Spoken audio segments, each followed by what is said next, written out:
Next, we're going to hear from Todd Anderson, Director of Public Policy and Regulatory Affairs for Blue Cross Blue Shield of Michigan. In addition to navigating a global pandemic, in case you missed it, 2020 was also an election year. And with significant changes at both the state and federal levels, Todd is going to share what this means for healthcare policy in Lansing and in Washington, D.C. Thanks, Andy. Good morning. It's a pleasure to be with all of you here virtually. Today, I'm going to talk about a number of different healthcare policy issues. There's a lot going on, so I'll go through quickly, but we'll have some questions at the end in case there are any issues that you'd like to know more about or that I didn't cover that you're curious about. I first wanted to touch base on COVID. There's no question it has been the issue over the past year, and I know it's a top concern for many of you. I wanted to highlight one aspect. Jeff Connolly from Blue Cross with me earlier talked about our Blue Cross response. One key concern that we were proud to partner with many other organizations to address was the concern that the uninsured rate would skyrocket based on the pandemic. But due to the efforts of many businesses across the state chose to continue to offer coverage even in really tough economic times, we were proud to support those efforts with premium refunds, $120 million in premium refunds, as well as grace periods extended to try to help those businesses struggling. On top of that, the federal government passed the Paycheck Protection Act, which provided forgivable loans if those funds were used for payroll expenses, including health care and health premiums. Also, Medicaid played a role in a true safety net for people that needed it when they lost their jobs. And because of that, our data shows so far that the uninsured rate was not nearly as significant as it could have been in the growth there. And I think that's due to a lot of efforts, and we were pleased to play a part in that. So the Biden administration. During the campaign trail, it's not uncommon to hear big, bold changes. When Bernie Sanders and President Biden were campaigning against each other, we heard about single-payer, Medicare for all, and other such proposals. We believe incremental change is much more likely for a couple different reasons. One is that the Democrats, while they control both House and Senate, they have very slim majorities, so the likelihood of big, bold change is less likely. Also, President Biden ran on a campaign of building from the foundation that the Affordable Care Act laid. So for those reasons, we think incremental change and building on the Affordable Care Act is more likely. Also, COVID, as you'd expect, is going to be the #1 priority until we're able to move on to a more normal way of life. And as we've seen early on in the Biden administration, obviously it's been a huge focus of all their efforts. We do expect that some regulations from the Trump administration will be reversed by the Biden administration, and I'll talk on this next slide about why the impact might not be that significant. One of the first things that the Biden administration did was establish a new special open enrollment period for the individual market. This open enrollment period was based on the belief they'd been concerned about the Trump administration that they had not promoted the open enrollment periods enough, and so not as many people were aware of their coverage options. So one of the first things they did is establish a new open enrollment period and try to promote it more to get more people into health insurance coverage. So far in the first month, we've seen nearly 6,000 new members in Blue Cross because of this open enrollment period. Like many administrations, when they come in from a previous administration, they did do a regulatory freeze as well to pause all regulations that were in process. Two regulations that the Trump administration had pushed forward were regarding price transparency and interoperability. Price transparency's requirements on hospitals and health insurers to provide more data about the actual cost of health care. Interoperability is about sharing all that data for the patient and the providers providing care for that patient. Both of those proposals enjoy bipartisan support, so we don't expect those policies to be changed moving forward. They might be tweaked, but not massive, wide changes. There were two prescription drug rules that the Trump administration pushed forward towards the end. Those are currently paused with the regulatory freeze, and it's unclear where those will end up. One we believe would help to control health insurance costs and premiums. The other we think would add to the cost by limiting how rebates could be used. And we'll talk more about prescription drug policy later. The ones across the bottom of my screen, Medicaid work requirements, association health plans, and short-term and duration plans, are all policies the Biden administration to deviate from the Trump administration, but we don't think the impact will be that great for Michigan. As you're probably aware, Medicaid work requirements were passed by the Michigan legislature and signed by Governor Snyder, but those requirements were held up in the courts, and so now Biden administration being unlikely to support those moving forward won't have any difference from the status quo we're experiencing in Michigan. The Trump administration had tried to provide more options for insurance, including association health plans and short-term limited duration policies. But in both cases, association health plans were stopped by the courts, like Medicaid requirements, and short-term and limited duration policies have not seen widespread adoption in Michigan, so we don't expect to feel much impact. Late last year, the Consolidated Appropriations Act of 2020 was passed. It was the fifth act to address the COVID crisis. Much like the previous acts, billions were spent to support direct payments to individuals, to small businesses, to hospitals, to education. It was nearly 6,000 pages. And we're told that the regulations stemming from those we may not see until late summer and beyond. Dozens of new regulations, including specific requirements on what health insurers have to put on their ID cards, requirements about what needs to be disclosed to consumers, including what brokers and all folks in the value chain of health insurance are included, and a number of other proposals. One of the things we were pleased to see in that act is a new federal provision to limit surprise billing. Surprise billing in this context means when a patient has not had the choice to choose a provider that's in their network, whether due to emergency, when there's no time to choose a provider, or when they're not aware of the provider not being in their network. The federal law joins the state law that was also passed in the fall of last year. A couple key differences between the two laws, where both eliminate surprise billing and ensure that disclosure must be made to the patient. The federal law applies to fully insured or not fully self-insured business, which tend to be large businesses, whereas the state law applies to insured business, which tend to be more individuals and small employers. A key difference is the arbitration. When there's a dispute, it takes the patient out of the middle, both do. But when there's a dispute between a provider and an insurer, the federal law goes to an arbitration process, whereas the state has a very limited arbitration process, but starts with a benchmark rate based on Medicare or the insurer's median rate. The federal law doesn't take impact until January 1st of the next year, whereas the state law was effective immediately. Just this month, President Biden signed the sixth Congressional Act to address the COVID crisis, not the COVID crisis. Some of the key things, as we talked about, incremental approaches to supporting and building upon the Affordable Care Act. One piece is they expanded those folks that would be eligible for tax credits to buy individual market coverage. They not only expanded who is eligible, but they increased the generosity of those tax credits. But that's only a 2-year provision. They also made COBRA 100% subsidizable for the next 6 months, April through September, by the federal government. There are a number of other proposals. One key aspect for Michigan is we expect over $10 billion to be flowing into Michigan, $5 to $6 billion to local governments and specifically earmarked, and another close to $6 billion going to Michigan with a widespread latitude on what to spend that money on. And so we expect a lot of conversations between the governor and the legislature about what to use that money for. It certainly seems like an opportunity to really make some transformative changes here in Michigan. I mentioned the Paycheck Protection Act. This act also gave an additional $7 billion towards that provision. It expanded eligibility. It allowed some businesses to apply for a second time for those funds. All told, nearly $700 billion have been approved by the Small Business Administration to support this program, to support businesses across the nation.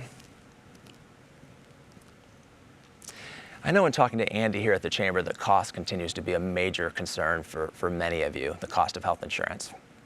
Unfortunately, we're looking at a number of bills here in the state that we think will increase the cost.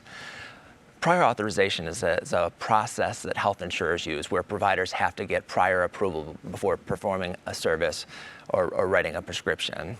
We understand it is a pain point for providers, can be a frustrating process, and for the members that have to go through it. Unfortunately, with costs, often there's a tension between what helps an individual and might benefit an individual and what benefits the group as a whole. We believe prior authorization is a critical process of ours to help both ensure safety and high quality care, while at the same time helping us control costs for our customers. We have numerous examples where, using the prior authorization process, we've been able to identify conflicting drugs and medications to help make the process more safe, as well as control costs. We estimate nearly $400 million saved in costs for our customers over the last year. So we're committed to trying to work with providers to try to improve the process, but we're gravely concerned about these bills and their impact on our ability to help our members, all of you that are members and other insurers, ability to control costs for those customers. I know prescription drugs are also a concern, and they're a major cost driver. We live in a time where it's crystal clear the value of pharmaceutical companies, where we're all hopeful this vaccine will help us get to a more normal way of life, and yet the cost is just still too high. The Biden administration had a number of campaign proposals they're looking at. Understandably, they're focused on COVID now, but there are some that are feeling more optimistic that we'll have some federal policy, and we believe federal policy is necessary to help control the growing costs there. Here in the state, unfortunately, we have a major package that's being rushed through the House that includes numerous provisions that overall will increase the cost of health insurance premiums. They include stringent standards on how pharmacy benefit managers, or PBMs, are able to operate. We as insurers use PBMs because they help us control costs. If we could do it on our own as effectively, we would, but they help us get more leverage to negotiate with pharmaceutical companies. Unfortunately, they've been put out as kind of a red herring and used to distract from the underlying problems of health insurance costs. So we're concerned there are two bills dedicated to approaching that we're gravely concerned with, as well as a number of proposals that purport to benefit individuals and may benefit individuals, but the cost is still the same of the drug, so might help with copays, but put costs elsewhere in the system where it will cause premiums to rise. Working with the Grand Rapids Chamber and many other associations to try to make the impacts of this legislation known, and we're hopeful we'll have a better chance to address those in the Senate. The last thing I'll talk about is the latest challenge that's going to the Supreme Court of the Affordable Care Act. When Congress zeroed out the penalty for the individual mandate, some attorneys general argued that with no penalty, it no longer meets what the original Supreme Court challenged the Affordable Care Act as a tax, and so it should invalidate the entire Affordable Care Act. We don't believe this is likely. We think it's most likely that the Affordable Care Act is upheld. While it's dangerous to read too much into the Supreme Court justices' arguments, it looked like at most they might strike down the individual mandate, but would not strike down the rest of the law. We expect to see a ruling there in June. So a lot covered, went through pretty quickly, but I'll be happy to take any questions. Yeah, Todd, come take a seat to my left here, and we'll take some of the questions. For those in the audience, we will share Todd's slides afterwards, right? Yes. Yeah, okay, good, because there's a lot of good information from the policy perspective. I think you hit a lot of what our members are concerned about in terms of healthcare affordability, and there's so much going on with healthcare and healthcare policy. But break it down for me. I'm sitting with my dad, at the dinner table, and he's like, "Healthcare's too expensive." What do you tell somebody, the layman, or maybe maybe an employee, that's not in healthcare policy? Why is healthcare so expensive, or at least perceived to be? I think a lot of the challenge that we try to confront is these are really challenging issues. So when I'm talking about it's people's lives, right? And it's life and death in a lot of cases. So let's talk insulin. The price is too high for insulin. It's a drug that's been around for decades, if not a century now, and the cost is still too high. So state policy can't control the overall price, but what they can do is try to set a limit on what we can charge for a copay. So if you look at that specifically, you think, well, I don't want somebody to have to pay $100 a month for their copay, and I think that currently this limits it to $50 a month. But if you don't deal with the cost of it, might be $300, $500. If you don't deal with that underlying cost, you've shifted the cost, so you've helped that individual, but the cost goes to the whole pool. And that happens on issue after issue after issue. Each one looks like it's just a small step, but it builds up and really helps with the overall cost. What's the real fix on insulin then? Is it getting it to a generic status where the prices level out? I think there are a number of things, and some that we think the Biden administration are looking at. There are different patent pieces that we believe need to be worked out. I think at the root of the problem is competition generally works, but when something is patented and there's no competition, there's no control on that price. With insulin, it should be different, but there are different policies and procedures through that you can use the courts and to try to stop the production of generics. I think we need to look more at that to get, I think at the root, if we can get competition, we need to get competition. If we can't, then we have to look at some types of control so there's just no. So you're telling me the root of the problem is D.C. I'm really, surprised to hear that. But, I do think it makes a good point, though. Trying to affect it at the state level is really just shifting the cost when the root needs to be tackled at the FDA with some of these issues in terms of the high cost of prescription drugs. We think that's in the end where there needs to be progress. One question from the chat from an attendee is, when did the surprise billing go into effect, that policy that you referenced? Here in Michigan, it went in October of last year, and then it'll be January of next year for the federal provisions. We're pleased, we've been following, and since the state law took, we've not had a single dispute. So we think largely in Michigan it's a rare occasion, but we're very pleased to have these laws to limit it. Of all the policy questions that you talked about, what's the one that excites you most about improvement or innovation in healthcare policy? I think we're in a tough time here. I'd really like to see progress on the prescription drug issue federally, just some ways to clear up the process, get more competition into the system to help drive down those costs. I think there are other big areas. I think behavioral health is kind of a next frontier. I think there's a real opportunity with these federal dollars coming in to think about how we can make some transformative changes. I think integration is critical. I think I'd start with that answer. I think there's a lot we can do to reduce stigma, to try to get more providers to provide that care, and think about how we deliver that care and integrate physical and behavioral health to get better outcomes. Yeah, well, that was a question we got on the doctors panel. Is we're seeing all these folks come through with the vaccination clinics. How do we do a better job of integrating those two? So Todd, you're king. What does integration look like? What does better integration look like in your mind?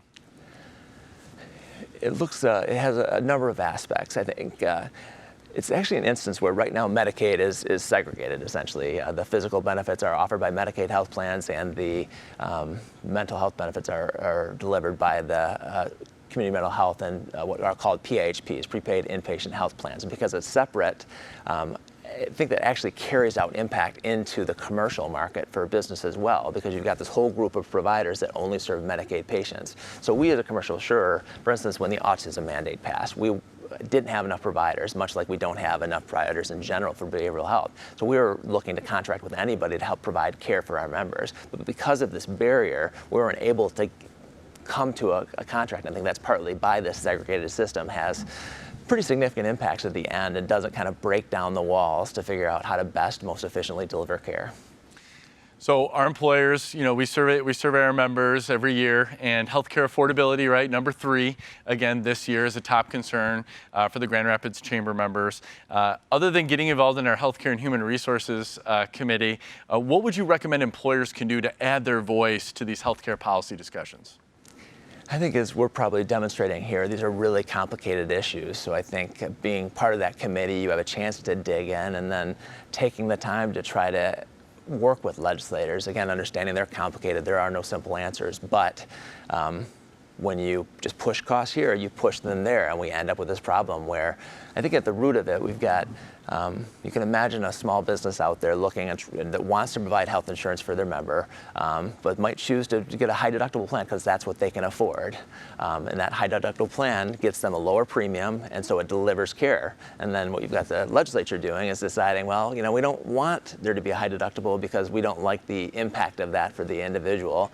They limit that tool. And so I think it reduces coverage and helps play a role in overall building costs. So I think participating and figuring out good ways and connecting with legislators to kind of explain the unintended consequences of what they're considering. Yeah, and as employers are paying the bill, that's critical. And so anything you can do to support competitiveness, transparency, flexibility in the healthcare policy system, lend your voice to that if you're an employer. Thank you once again, Todd, for joining us. We appreciate your knowledge and expertise on these issues, and we'll be sharing your PowerPoint with our attendees. As promised, we're going to give you a brief break. We'll see you back here for the second half of our summit at 9:05, and please enjoy these upcoming messages from our sponsors. Hello, everyone. I'm Praveen Thadani, the new president of Priority Health. I've admired Priority Health for some time, particularly because of its focus on driving value by lowering the cost of care through better quality and innovation. Like when Priority became the first carrier in the state of Michigan to address cost transparency with a suite of digital tools. When I accepted the position of president, I did so because Priority Health and I share one vision, one of simpler, affordable, and high-quality health care. How we make this vision a reality is thanks to our partners across the state, business leaders, employers, agents, providers, local organizations. It takes all of us to help the people of our communities live healthier lives. We do this by investing in the communities we serve, by partnering with Michigan employers, and by constantly innovating and improving our products and services. Priority Health has enjoyed the support of both community and business leaders throughout the years, and I'm very excited to discover what we can accomplish together moving forward.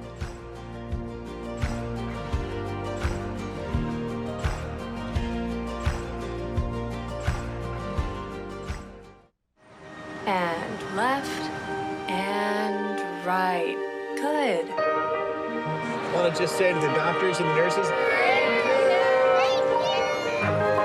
A small group spending its time making masks.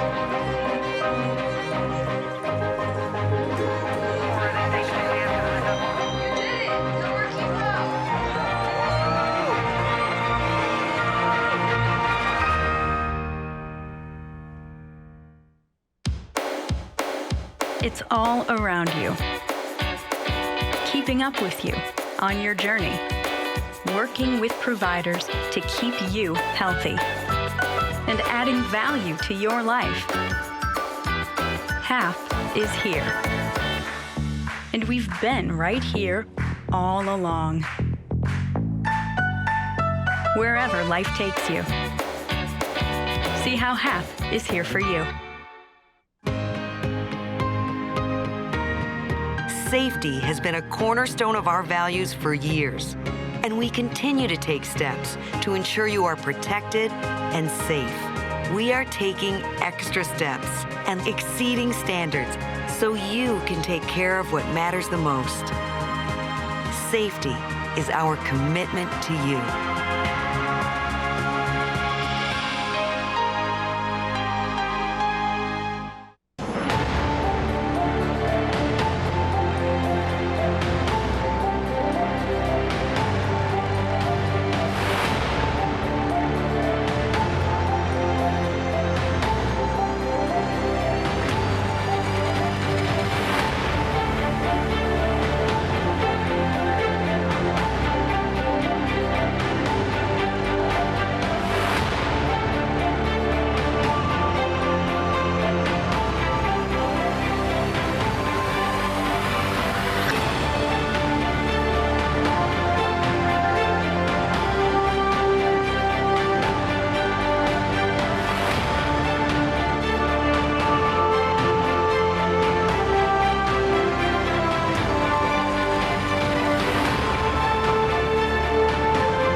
Standing up to the pandemic has changed our way of life, but COVID-19 cannot change who we are, a community where we trust science for solutions, a community where healthcare workers get vaccinated because patients need them. When it's your turn, remember those who need you. The answer to COVID begins with you, connecting with community. At Priority Health, we're fully committed to those we serve. They are the heart of everything we do, and part of that commitment means adapting as their world changes, being flexible, providing more options, all while maintaining the promises we've made. Because in good times and in challenging ones, what everyone deserves, coverage they can count on.